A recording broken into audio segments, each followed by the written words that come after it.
Episode, we had a great conversation with Jen Couch. Now, as a type 1, as I coach her, what you're going to hear is a lot of logic coming. So, type 1s are very logic driven, but hang on until the end because you're going to see the beautiful representation of the beloved part of her heart reaching out to her wounded child and speaking truth over her. And that is where you're going to see real transformation happening. So, stay on to the very end because it is absolutely beautiful.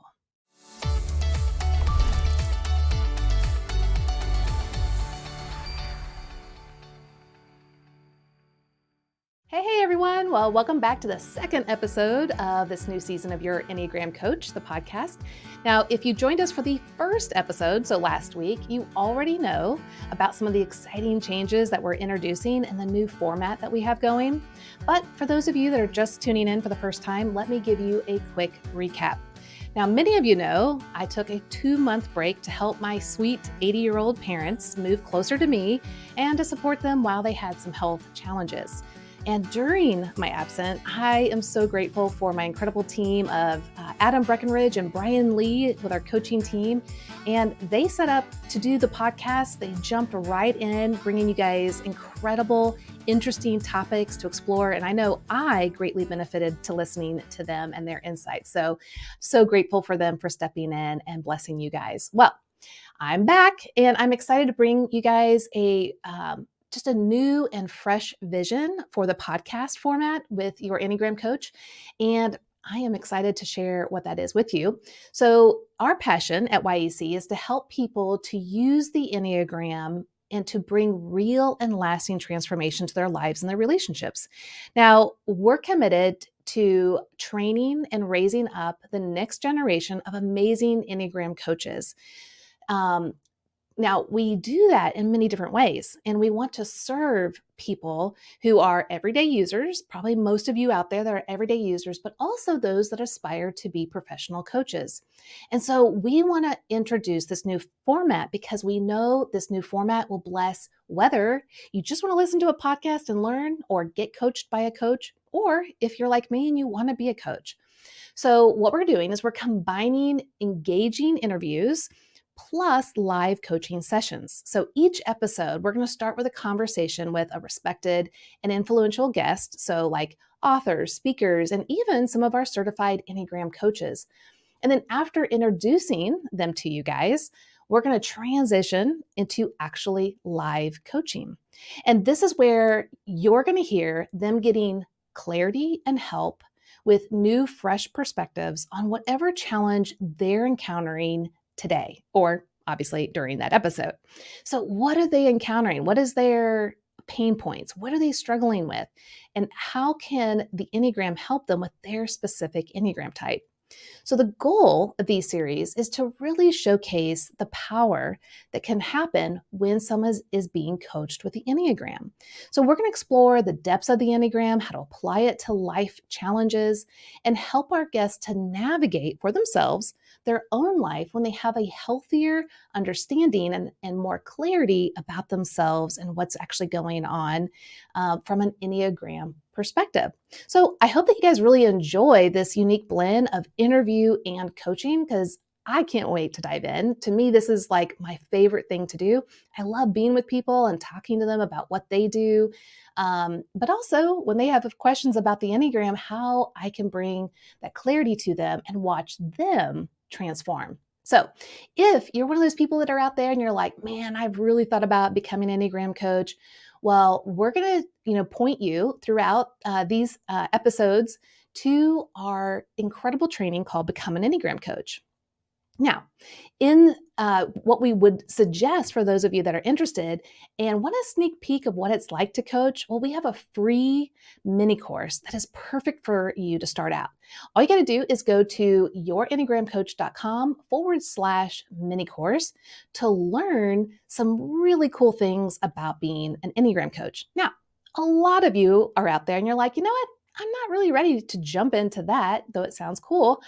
I am interested in actually transforming myself and my relationships, but I think I'm interested in actually being coached. And that is when you would go to myenneagramcoach.com, and there you can find a coach that fits your needs specifically. And I'm thrilled to continue this new season with you with the guest, Jen Kautsch. Now, Jen Kautsch, now her last name is spelled Kautsch. Yeah, I know. It's like my maiden name Fitzy, that was Pfuetze. It's kind of different, but hers is simply pronounced couch. So Jen is the founder and creator of Sober Sis Community, and she's the leader in this sober curious movement. Now, she lives in Fort Worth, Texas, and is married to her husband for 28 years, and they have 2 adult children in their early 20s.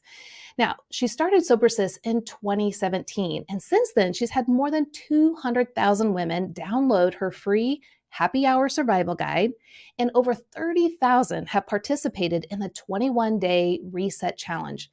All right, well, let me welcome Jen to the show right now. Hey, Jen, good to see you. Hello. Good to see you. Great. Well, hey, tell us a little bit more about Sober Sis and your passion and calling behind it. Absolutely. Well, I started Sober Sis because I wanted a place for women to talk about their relationship with alcohol without the labels, shame, judgment, all the things that can go with that. And really, I just help women break out of that detox to retox cycle. That's where I found myself caught for years, just healthy mom by day and mindless sipping by night. And I wanted to bring more mindfulness into my whole world. Wow. That is so good. Yeah. And it's amazing hearing also, how many people have participated so far. And tell me a little bit more about the reset challenge that you have. It's a 21-day reset. Is that right? Yeah, that's right. So I started this challenge almost towards the end of my first year, just exploring this alcohol-free lifestyle. And I didn't really set out to, quote, not drink again. I just wanted to feel back in the driver's seat and get off of autopilot. Right. So once I found this freedom, of course, I wanted to share it with more women. So Sure. I created what is now known as the 21-day Reset Challenge. And since late 2018, tens of thousands of women have gone through this program, and really more importantly, joined the community of Sober Sis, because we're all about connection. Yeah. Wow. That is remarkable. So then every month there's a 21-day reset. Is that right? That people can join? Yeah, that's right. At the beginning of every month, we launch a new one. And in between the beginning of each reset, we have what's called a runway. So you can sign up anytime. I've got all kinds of resources to just even help women bring more awareness into their relationship with drinking. But yep, at the beginning of every month, we kick it off. And it's been really rewarding to walk alongside so many women's journeys, all while continuing my own journey at the same time. Right, exactly. Okay, so Jen, you and I have talked behind the scenes, and I know that you identify as a type 1, the principled reformer on the Enneagram.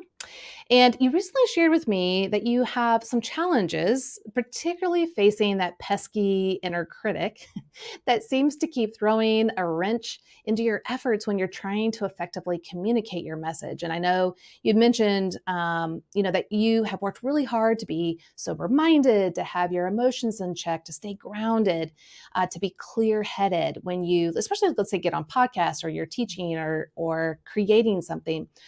But then a twist comes in because that inner critic all of a sudden jumps in and starts nagging. And when it starts to sneak in, it kind of unexpectedly can kind of throw you for a loop, even though you a second ago felt grounded and ready. So your message that you had said to me, your message of getting out what you do with Sober Sis is so important to you, and that you feel like it's really crucial to get the message out in the right way.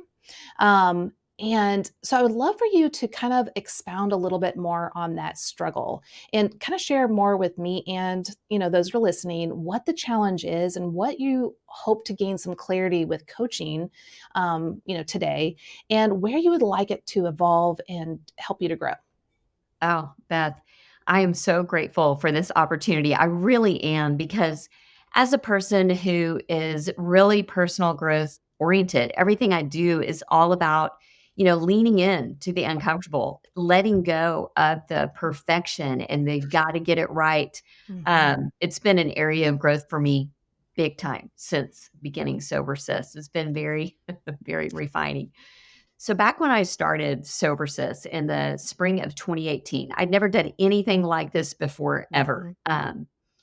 And so it was already out of my comfort zone. And I'd started a little Facebook group, which was really small. It was pretty much just my friends who took the challenge the first round. We all kind of knew each other. And even then, I found myself wanting to get it right. And so I pre-recorded a few videos, a video trying to put it in the Facebook group where I felt like, polished, good lighting. Am I saying what I want to say? And I just couldn't get it because every time I looked at the video, I was like, close, but not quite, so close and yet so far. So I ended up scrapping the whole let's pre-record every time I do a video in my Facebook group and let me just go live. So I'd never done that before. I hit the go live button and I thought, this is how we're going to roll. This is what Sober Sis is going to be all about. It's going to be keeping it real, showing up as you are. And since that time, I've done multiple live videos, which kind of gives me the ability to pivot, change, course correct as I go. And I kind of set a precedence for myself of we're not going to strive for perfection. And ever since that time, that's been something I've been really working on behind the scenes. Every time I do something, even pre-recorded or ahead of time, I have to really move out of my own way. But like you mentioned at the beginning, sometimes I do get in my own way. I get smack dab right in the middle of the track I'm running on. And that inner critic literally, and this is what you and I were talking about, literally starts critiquing me while I'm doing it. And that's one thing if you can hit stop, rewind. But when you're doing something live, it's very difficult in that moment. And you mentioned the goal that I have is to get the message out. I feel so passionate about it. And I feel such a responsibility to be articulate, concise, and clear so that women can hear the message that I've actually, as I've gone and had even more success or a larger audience, really felt sometimes more of the pressure and the expectations, which I already had on myself with just 15 people that I already knew. Right. So that's where I've been. And that's kind of where I am now, is navigating the larger audiences with still the same core message being just as important to me. Yeah. So the inner critic jumps in.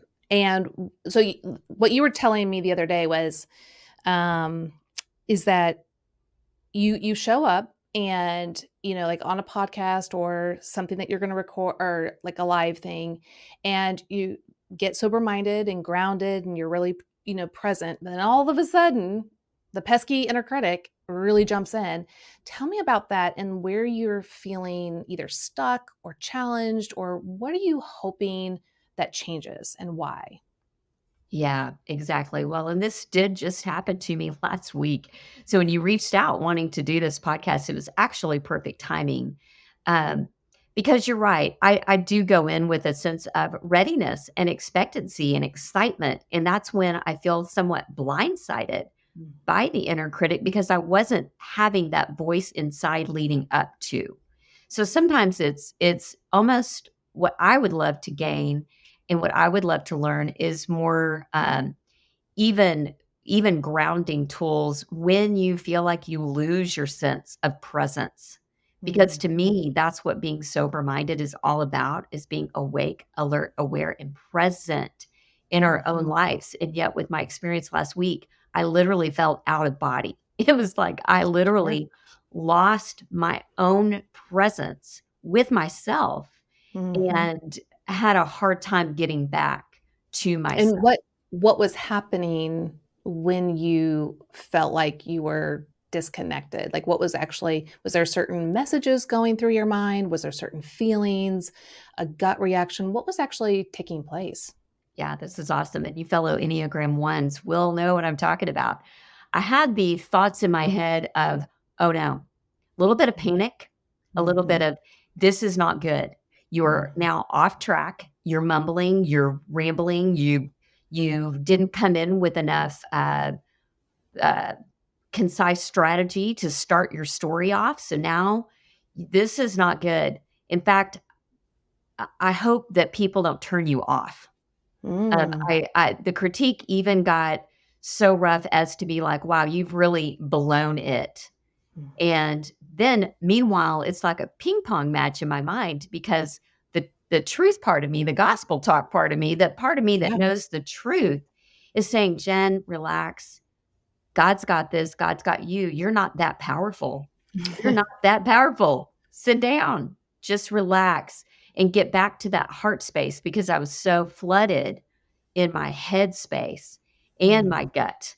And the more I kind of internally, frantically was grasping to get back in what I felt was the right way of articulating this podcast, the more I pressured myself to do that, the more it became difficult to access that. Yeah. Meanwhile, on the outside looking in, I'm with two other podcast hosts who have no idea, Yeah. because Right. they don't know my internal storm that I'm Mhm. in. And I'm still talking while I'm working all of this out internally. And I know other people can identify when kind of the pressure's on, and that could be, Mhm. hanging out with your in-laws over a holiday party, and you're thinking to yourself, drink, don't drink. Do I drink less? Not at all. What do I say? It can be a firestorm of get this right and also stay present. Yeah. Wow.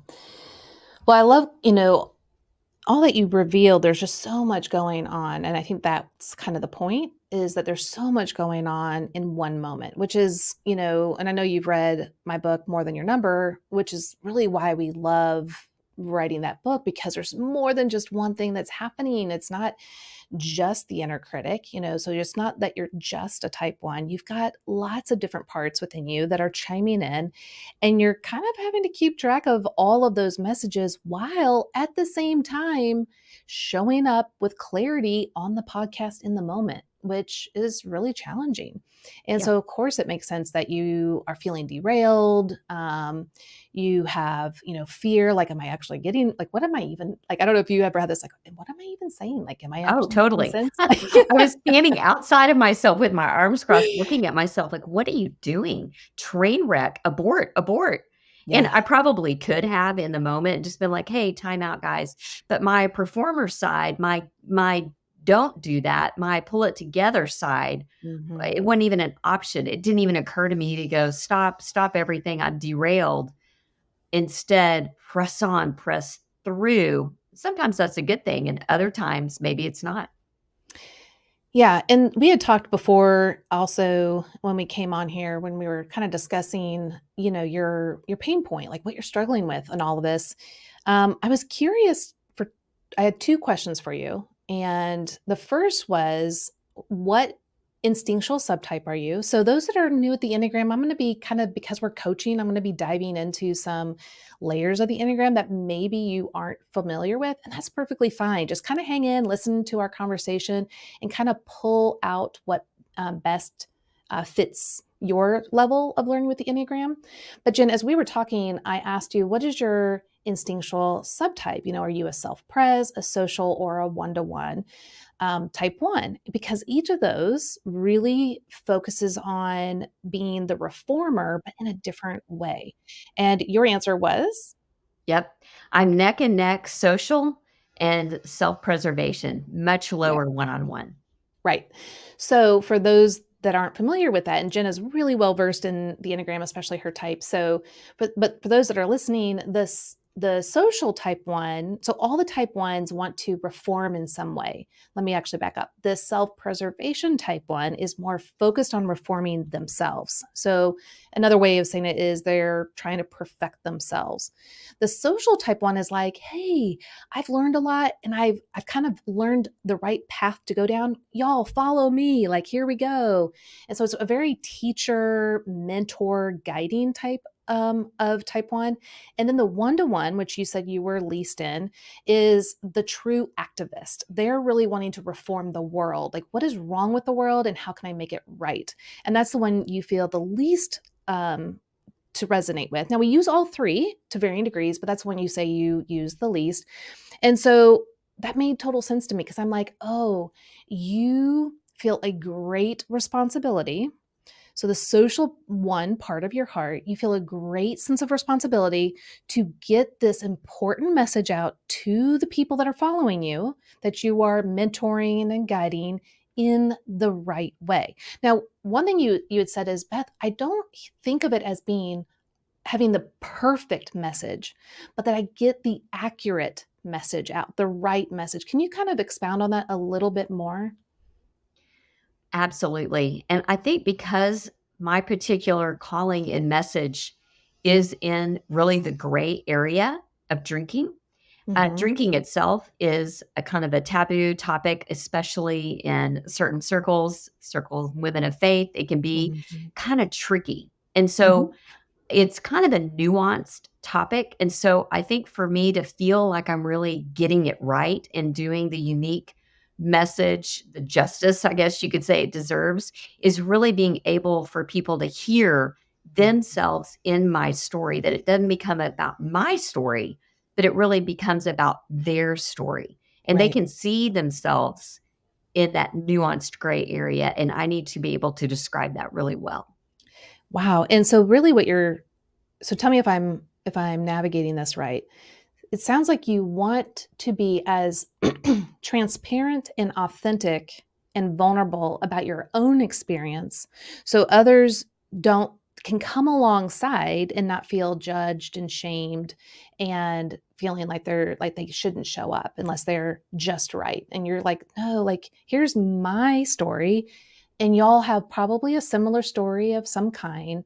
Come along, let's be on this journey together. Is that kind of the message you're trying to? Totally, totally, and what I'm wanting to do, yeah, is be relatable, and that's not being Mhm. always put together, but Yeah. yet I wanna be put together while I'm talking about being, relatable and unput together. Yeah. So you've got this really beautiful heart desire. So what's so cool about how God creates us? So God created you to be this beautiful type one that wants to give this incredible message in a way that lands on people um, in such a way that they will join a safe community so that they have life transformation and growth. Um, And so that the desire that we have is beautiful. Now, what starts to happen is we go from desire to demand to judge and then to punish. And so we kind of know, so that's kind of the kind of like when we're slipping, when we're getting misaligned. And so it kind of sounds like within yourself, you're like, I've got this great desire and it's beautiful. And then the inner critic starts to demand of you to measure up to some form or fashion. And then it slips into judging you. Like you're not doing it right. Look what's going on. And that's where the ping ponging is happening in your mind. Right, right. And then you start to punish yourself. And that's when then of course we can really kind of slip into that. Does that kind of feel right that it kind of goes in that progression? Yep, yep, I can totally relate. And so then so we talked about the social and the self-pres type one. So the social being mainly like, hey y'all, follow me. Like I've been there, and I want to help you in this journey. Want to help you grow. And the self-pres type one is also working on yourself, like making sure that you are sober-minded. And so those are all good desires to move forward. And then I asked you, okay, do you know your tri-type? Now, for those of you out there that are listening, you're like, tri-type, what's that? Again, it's another layer. The Enneagram has many layers, beautiful layers to it that makes it the complex yet glorious system that it is. And the tri-type basically says that you have your main type in one of the triads, so the head, the heart, or the gut, but you actually use two other types in the other two triads. And don't think about the lines or the wings, but use two others that when all of your strategies and defensive mechanisms aren't working from your main type, you'll move into one of the other triads and use one of those types predominantly. So we call that the tri-type. Now if you've never heard of it, you're like, my mind is blown because I'm just trying to get familiar with wings. I totally understand. But again, kind of go there with me. If you want, you can go to YouTube and look at Catherine Favre. She is the researcher behind the Tritype, and you can watch a free video on the Tritype there. But Jen, you know the Tritype and you know your Tritype. So when I asked you, you were able to tell me. Now, so what is your Tritype? Yep, for sure. I am 1-3-5. And right when you said that, my jaw dropped. And my first feeling was that, wow, Jen, I have so much empathy and compassion for you because you have the type 1 who believes with that inner critic there's a right way of doing this message and delivering this message, and that it's of the utmost importance to do it right because lives are at stake here. So ones feel a great sense of responsibility. And then the 3 chimes in, and the 3 can chime in with like, but you're not doing it good enough. Like there is a measure, a standard, a way to achieve this and a way to look and present it that others, if we present it right, if we have a certain image, then we can help people. But then lastly, the type 5 is like, but do you have all the information? Are you well enough versed? Are you ready? Are you capable to give this message out there to the people? So here you've got these 3 types colliding with what is right. Are you good enough? Or do you have enough information?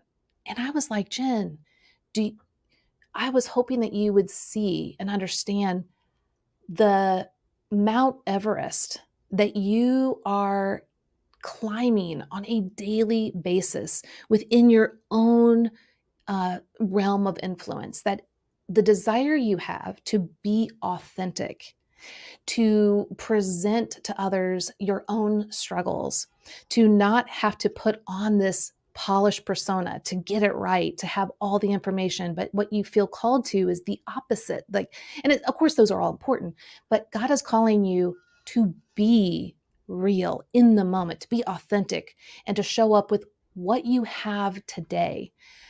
And I said, Jen, you are dealing with like an insurmountable task. And of course, you're going to feel challenged. Of course, that pesky inner critic is going to come up and it's going to be like, you're not measuring up. Like, let me show you all the ways.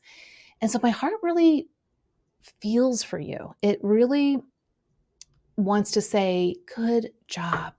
Like, you are doing such a fantastic job with what you are dealt with. Now, when I say that, we're on this side of heaven. So God is obviously giving you the 1, the 3, and the 5 as a beautiful representation of Him. And when we are aligned with the truth of the gospel, you are able to show up and give wisdom and insights from the type 1. You are able to say, hey, from the type 3, hey, here's the mission, here's the goal, here's how we can get there. And the 5 is like, and I'm going to give you all the information, the resources you all need to get there. That's the beautiful, healthy side of that tri-type. But that pesky inner critic can come up and derail you at any moment. And I think that's what you were like, Beth, what do I do in that moment? So I'd just love to hear from you now that you kind of see this fuller picture of the healthy part of that tri-type, but also how it can derail you. What does that feel like to kind of see the fuller picture and what's like rising up within you? Well, first off, when you this past weekend were walking me through this just one-on-one with just us, I responded back to you with almost tears in my eyes of like, wow, somebody really sees me. And again, my goal is to be seen. I want Yeah. to be seen. But in this way, as a leader, as someone who has other people following, to see me as a leader in Mhm. that vulnerable way really meant a lot to me. So I think because I do try so hard um, to show up in such a genuine, authentic, present way, it is truly a faith walk for me because I do want to prepare and show up prepared and ready. Yeah. That's been a lot of my work this last week is just working through what does that look like. But Yeah. I think what I'm hearing is really ironically what our group is working through right now currently in one of my programs is that self-compassion and that Mm, acceptance for in the moment, how to give yourself the grace that you may have had before and you can get after. How do you give it to yourself in the moment? And a mm. lot of that is that self-talk, the things that we say to ourselves and about ourselves. And that Right. inner dialogue is so real. And so that's what comes up for me. So so let's go there. Okay. So we've kind of set the stage. You have more self-awareness of why these thoughts are ping-ponging back and forth in you. You're in the moment. What is it like to even think about giving yourself self-compassion? What rises up within you? What is it? Do you have feelings? Do you have thoughts? Where does that take you? The thought of giving self-compassion in the moment, it's a good idea. Like, I know it's the quote right thing to do. Yeah. But even just saying that does bring up in my gut kind of this coming up in a feeling of, yeah, but, yeah, but I still that three side of me, which is really high as well, that wants to achieve and present Mhm. well, comes up and says, self compassion's great. And you can give it to yourself in the moment in a dose, but you can't pull over and just start. What really might have been what might have been cool, and I can do it, even here now, is to bring out that self-talk in the Yeah. moment externally. I mean, Yeah. I think I was trying to manage so much internally that I started detaching Yep. externally, and internally was becoming two different people, which is Mhm. exactly opposite of, what it is I long to do, which is be present in my own life and Yeah. have the inside match the outside. I've worked really hard to do that in my real life. Yeah. And yet, in a really key moment, it was happening where that dichotomy, the split was happening. So I'm curious what you think about this, Beth. Do you think it would, I think from even a psychological point of view, to almost start to talk about the internal world externally Yep. would actually be kind of grounding to bring me back, like to go get Yes. myself and put me back in.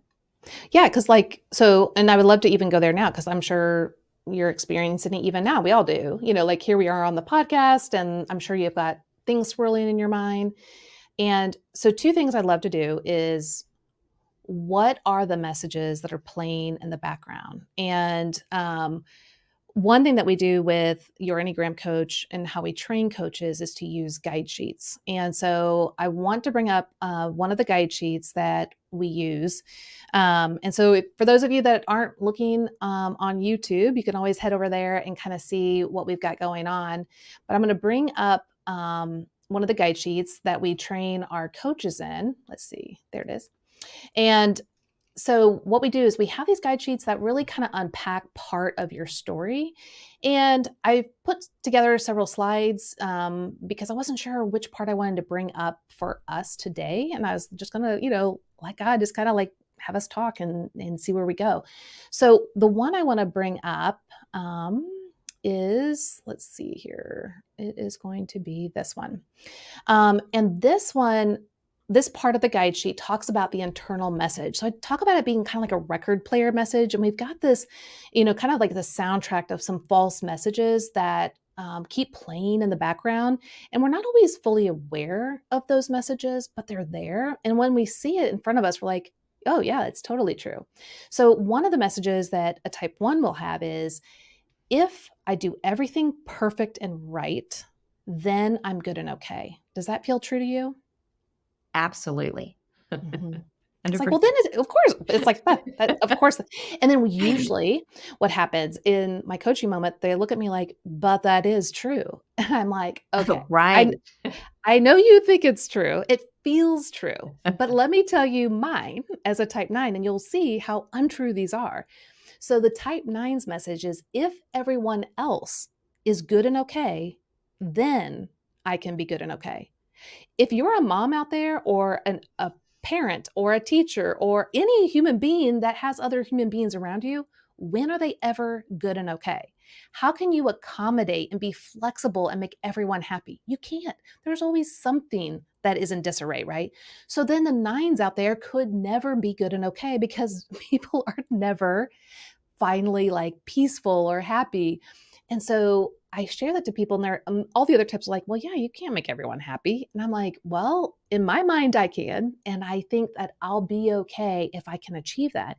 And so for the type one, this message for you, if I do everything perfect and right, then I'm good and okay, is not true. It is false. So because of that, what is that realization that this isn't true? What does that conjure up for you?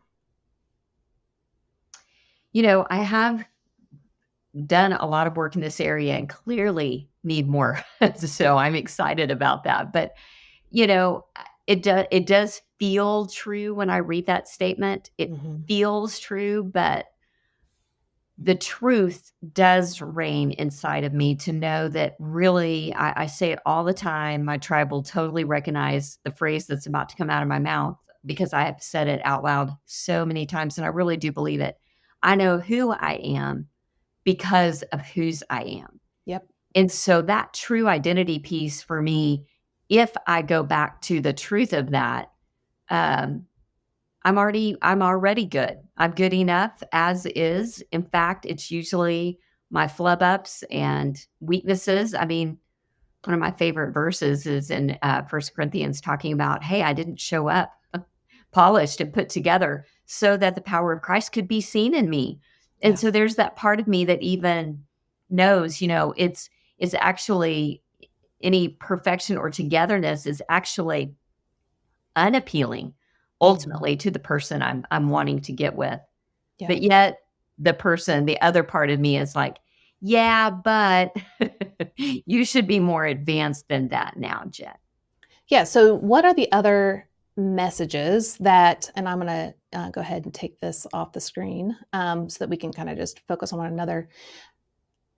So, what are the messages, like even right now or in that last podcast that you were in that you kind of got derailed? What are some of the background messages that you either know or kind of unknowingly are playing back there all the time? And not only what are they specifically, but what kind of voice is it? Like, is it what kind of tone, what kind of affect is the person who's speaking it? So tell me more about that, not just the message, but the person behind the message and how they're treating you. Okay, got it. Yep, the inner critic. The tone is one of just slight disappointment. Hmm. Just kind of a little bit of like, yeah, just a little disappointed because I know with that ideal that I can do better. Mhm. That just off my game or just can't bring it or this expectation. So it's a tone for me of disappointment. And the inner critic in me is really concerned about how people perceive me.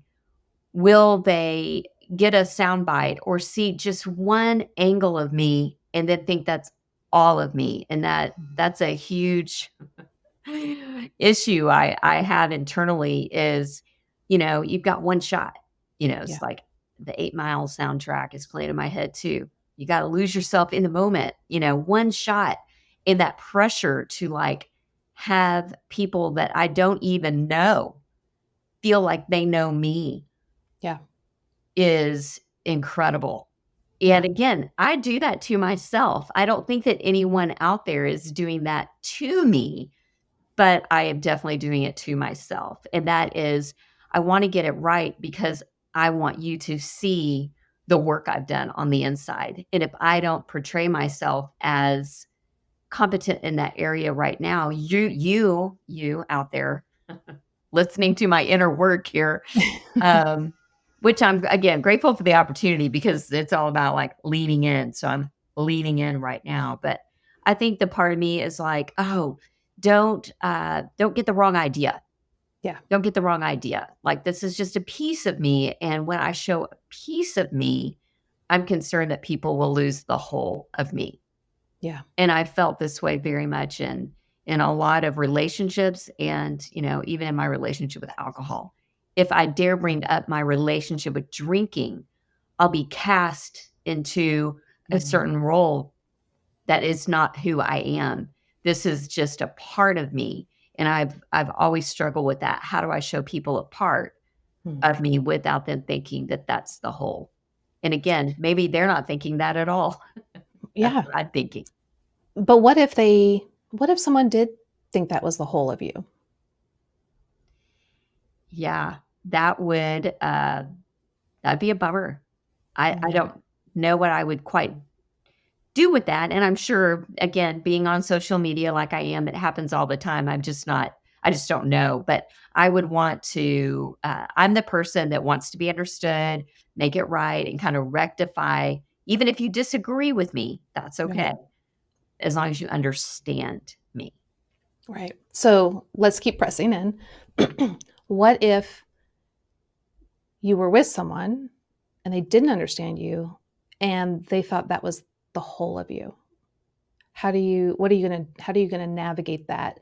So, and we'll take a step back for a second because you've done a lot of reading and learning from my own work. So, More Than Your Number, I know that you've read that. And so we talk in that book about your wounded child and the beloved child. So, the wounded child is the part of your heart that has gone through a lot of pain and hardship. And it's really holding on to some of those trauma moments, when we were younger, and those false messages that keep plaguing us. And they're trying so hard to like live up to whatever standard or expectation that type thinks to get somewhere. Like, if I just get somewhere, if I just do something, then we'll be fine. But then there's the beloved part of your heart. And that's the part that I've heard you say, even in this interview. Um, I know who I am and whose I am. I know who God created me to be, and I'm safe and secure in that. But there's that dilemma between the two of them. And I'm hearing that with you. And if you were with someone that really just said, you know what, I just see you as this kind of person, the one that you don't want them to just think that's the whole of you. That's the whole of you. And I really don't understand what you're doing or what your message is. Like, everything that is going to hit you the hardest, if you were with that person and they said that, what would the wounded child part of your heart be thinking and feeling? That's a good question, and I think a lot of it would depend on who they were to me. Mhm, So, if it's someone close to me, I feel like I can mhm, keep articulating until they at least get closer to understanding. But I think to your point, um, when I do feel misunderstood or the part is taken as the whole, there is just a release there of like, well, I'm daring greatly. I'm doing what God's called me to mhm, do. I'm going to have to set that free. And the wounded child in me, I guess, kind of soothes myself with again going back to God's truth. And then the optimistic part of me is like, and I get to try again. I mhm, get to try again. There's so much redemptive work in my life mhm. where Yeah. God has shown up so many times. This is a great example of that for me personally, um, because I think He really does love me as I am, but He loves me too much to let me stay that way. You Right. know, Right. and What is so it what do you think the wounded child part of your heart, because usually with the type 1, the type 1, so their core weakness is resentment, which another way people can say it is anger, which ones are like, "No, I'm not angry," because then they think that's bad, so we call it resentment. okay, Um, and so and the resentment really comes in like, doesn't everyone see all the imperfections in the world, and why am I the only responsible one taking care of things? Is kind of in a nutshell. So for for the wounded child of your heart that feels as if people aren't understanding you and your message and the authentic, humble, life-changing place that you're showing up, which is super hard, again, for all the reasons we said earlier with the 1 and the 3 and the 5, and someone is still misrepresenting you in their mind for exactly the opposite of what you're hoping for, what does the wounded child, what is it longing to hear in that moment of that fear that someone has literally taken everything the wrong way? What is it needing in that moment? Mm. That's a good question. I'm not sure I know the answer, um, or have access to that answer right now. Yeah. Um, Well, and the reason why I say this, and this is for anyone that's listening, our wounded child has something that it's longing to hear. Um, Now, one of the, maybe the shortcut with the Enneagram, because there's more to unpack than we can right now, but a shortcut would be the core longing, the message that your heart longs to hear. And the message for the type 1 is, you are good. How does that message land on the wounded part of your heart? And what can your beloved child part, how can it relay that message in such a way that the wounded part's free? Like, hey, I know that you don't understand me, and maybe in your mind you're seeing a misrepresentation of who I authentically am trying to show up to be, but I know that I am good because of Christ's goodness in me. What would that message feel like for the wounded child, and what would it do for it? I just think of just total acceptance. I think Mm. I had the fortunate, I guess you could call it luxury in this day and time, to grow up in a home where I felt like I was delighted in. You know what I Yeah. mean? Mhm. Where like my parents, even at this age, I'm 52, my parents are in their 70s, almost 80, and they still delight in me. They delight in Mhm. me, Yeah. not just what I do and not just the successes I've had or the failures of it, whatever. They delight in all of me. They Yeah. see all of me. And so, um, and two, I guess I'd just like to say it's crazy being, in social media land, leading a community of thousands of women. I do care what people think, but then I've also had to put on this thicker skin, Mhm. um, all the time. I am constantly misunderstood, and then I just have to think to myself, is this person, I go back to a lot of Brené Brown's work as well. Are they daring greatly? Are they in the arena? If they're in the arena with me and they're getting, kicked and blood and sweat and tears on their face too, well, then let's talk about it. But Yeah. it's usually if it's somebody in the stands, Mhm. throwing the fruit, I'm like, bye bye, Yeah. you're in the stands. I think what I'm talking about for me is being able to be seen as able to do the job, to Mm. get it done. Yes, Lord, you picked the right person. What does that look Mhm. like? The person that can show up day after day, consistently, sometimes uncomfortably, and keep doing it afraid, keep pressing in. Yeah. And then, I think for me, the wounded child is like, oh man, you know, it is going to have to be good enough. If I'm going to do this day in, day out for years without burnout, it Mhm. is gonna have to be good enough. But that panic-stricken, little girl inside of me that I experienced last week, Mhm. um, which I felt like I was on like a ride at the fair that was spinning too fast, and I wanted to tell the guy down below, "Turn it off. I need off," Yeah. so that I can regather myself and show up in a different way. I think that part of me was kind of blindsided because I felt so at ease, and Mhm. then all of a sudden, something told me, "This you're on the wrong track." Mhm. And so, I don't know if that helps. Yeah, no, that's perfect. I think that's a great analogy. And so, you've got the wounded child in that ride that's spitting, and oh my gosh, I can just kind of see it and feel it. And she's panicking. And the coach, or the not the coach, the beloved part of your heart, I call mine Coach Beth. The beloved part of your heart is on the outside and can actually do something for the wounded child.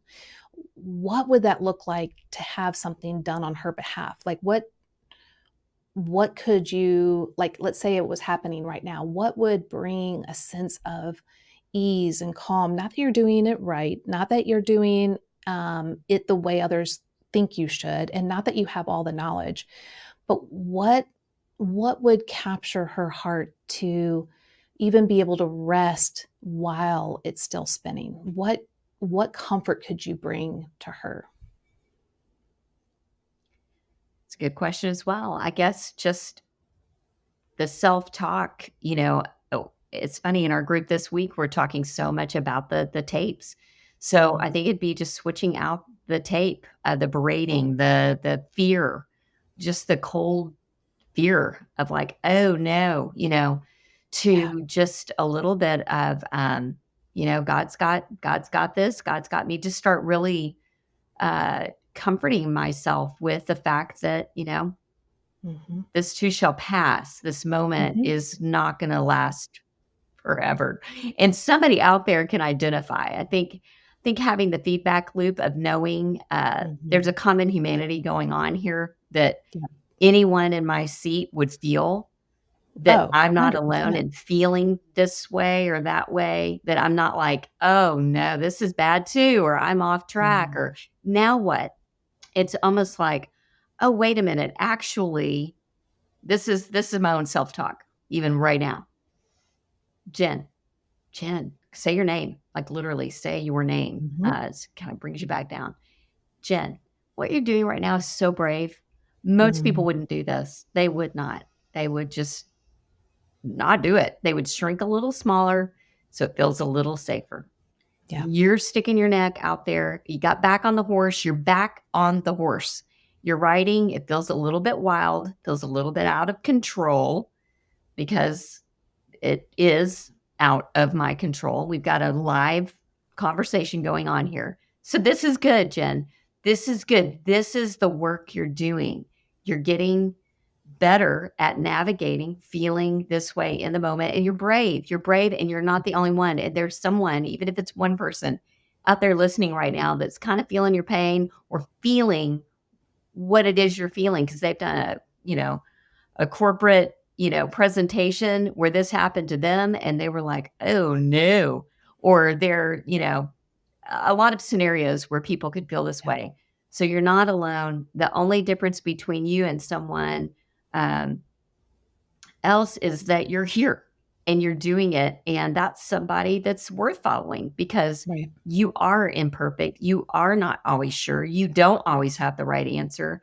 You don't have to appear that way. People just want the real you because if you show them the real you, they're going to ultimately be able maybe to see their real selves. And God works with what's real.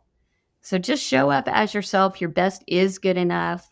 It's going to resonate with more people than being like, boom, boom, rapid fire. Mhm. I got the right answer. I got the right answer. And I sound smart while I'm doing it. And I'm silly, like what?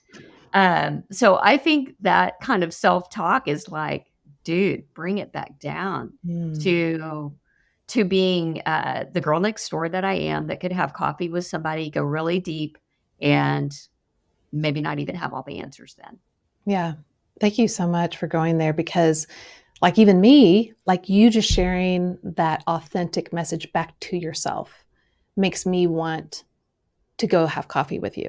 And I know that you and I do Marco Polo, so it's like, I wanna hop on Marco Polo and have a conversation with you because it just shows that vulnerability and authenticity, and like you said, I'm just the girl next door.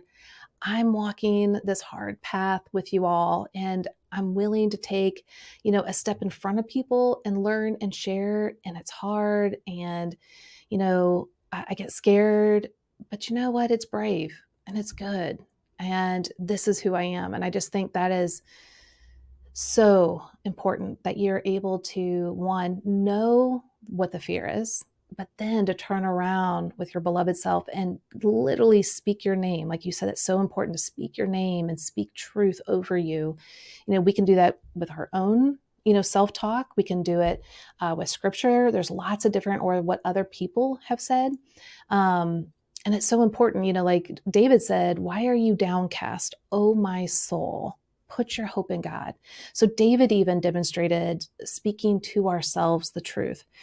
And so I just really want to thank you for showing that representation, because I think all the types out there can resonate, but especially I think the ones out there are going to really be blessed by how you were able to speak kindly back to yourself, even when things feel a disarray or you're spinning in that little amusement park ride, that there's more to the moment than just spinning out of control. And I just really appreciate you going there. Can you share with everyone just a little bit more about where they can find you and the resources that you have with Sober Sis? Because, man, I know that the work that you're doing is remarkable. And I would love for so many people that really need this jump in and participate with the community that you have. Yeah, absolutely, Beth. And yeah, our group is an amazing group of women from all over the world. International group, 6 decades represented throughout. And if you just go to sobersis.com, I've got a free guide that can help you even with wine o'clock tonight. If you just want to drink less Mm. or not at all, it just needs some of the practical tools. I was just talking last night on an Instagram Live, just came to me because it was unscripted. Said we don't need rules, we need tools. Yeah. And that's what this is. It's actual practical tools. So that's a great starting spot if you're not familiar with me or what I'm doing, but you're kind of sober curious or just want to look at that. And then of course I'm on Instagram at Sober Sis, one word. And yeah, we have a lot to offer in our community. I do that monthly 21-day reset challenge that allows people just to take a break with other people, be able to talk about it out loud, wrestle with it out loud with other people who have so much type 1 understanding of like, I get it. It's real and the struggle is real. And I didn't know how many other women really did struggle with this wine o'clock habit, if you will. Yeah. I love that wine o'clock. That's so good. Yeah. I love that. Well, your heart, your message, your calling is so valuable. And I just feel just so privileged to have you on the podcast to like go through this like live coaching session with me. I know it's not easy, it's kind of like, oh, I'm being kind of vulnerable out there, but thank you so much for just being transparent. And for those that are listening, this is really a little glimpse of Enneagram coaching. Now, normally we, have a more specific path and that we walk down. But I just wanted to show you and highlight with a live guest, what Enneagram coaching can look like. So that you can jump into the process. Now, for those of you that are intrigued and you're like, man, I would love to become an Enneagram coach. That looks so fun. And well, we invite you then to take our free mini course called How to Lead, Coach, and Counsel with the Enneagram, where you're going to get a sneak peek of what coaching is like. You're going to learn about how to use the Enneagram from a gospel perspective for transformation. You also learn 3 mistakes to avoid when you're leading with the Enneagram and coaching, but also how to use the Enneagram as an expert. So to get that free mini course, go to yourenneagramcoach.com/mini course. But then if you're not interested in becoming a coach, man, that's perfectly fine. But you might be like, I think I could really take the next step and get a coach because, man, I can see how talking through my life circumstances, my pain points, I can actually get somewhere really far, really fast with a coach. And so we have certified coaches that we have trained at myenneagramcoach.com.